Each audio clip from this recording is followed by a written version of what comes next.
Matagal nang kinikilala sa international scene ang mga Pinoy animators. Pero ngayon, isang Pinoy ang nagbigay ng napakalaking karangalan sa ating bayan nang manalo siya ng napaka-prestigious na Emmy Award bilang Assistant Director ng sikat na animated series na The Simpsons. Mga kapuso, kilalanin natin ang ating bidang Pinoy, si Jess Española. Sino mag-aakalang dito pala sa Los Angeles, California, matitiso ni Jess Española ang pagkilalang ni sa hinagap ay di niya inakalang kanyang matatanggap. Tara, pakinggan natin ang story niya.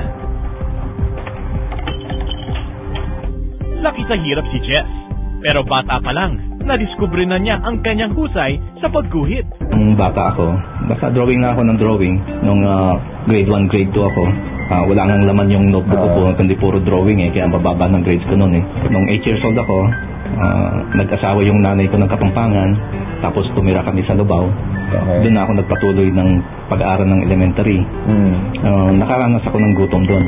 Hirap ng buhay sa Pampanga. Pumapasok ako sa eskwelahan nang hindi kumakain. Ang galing sa pagguhit ang naging paraan ni Jess upang maitaguyod ang sariling pag-aaral. College scholar ako dahil pumasok yung grades ko na sa requirement.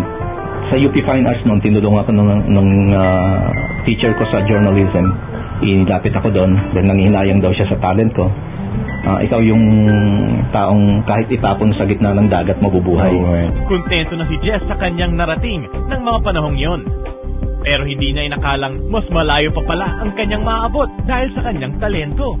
Noong 1991, siguro dahil maganda yung performance ko sa Phil Cartoons noon, ang binigay na reward sa akin yung ipadala ko dito. Tatlo kami. Tourist visa nga lang yung tangible entry. Pinapasyal lang kami rito for 2.5 months sa Hanna-Barbera. Orientation tour lang. Ito ang nagbukas ng pinto upang mapasok ni Jess ang animation industry sa Amerika. Na-hire ako sa Film Roman na layout artist ng King of the Hills. Okay. Tapos after 3 months, ginawa akong assistant director. At hindi nga nagtagal, kinilala na rin ng isang international award-giving body ang husay ni Jess.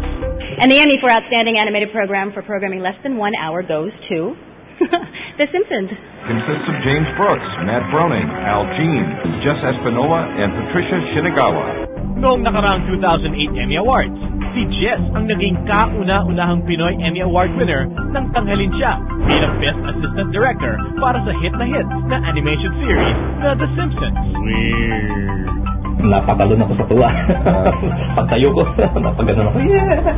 Tapos habang naglalakad kami, papunta dun sa stage para akong nakaangat sa akin Para hindi ako tumatapak sa saigid. For all the years, sa tinagal-tagal ko sa animation, ang pakiramdam ko, animation worker. Ang trabador ka lang dyan.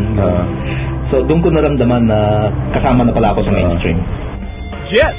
Saludo kami sa'yo! Dahil sa karangalang nakamit mo, muli mo namang pinatunayang world-class talaga ang husay ng mga Pilipino.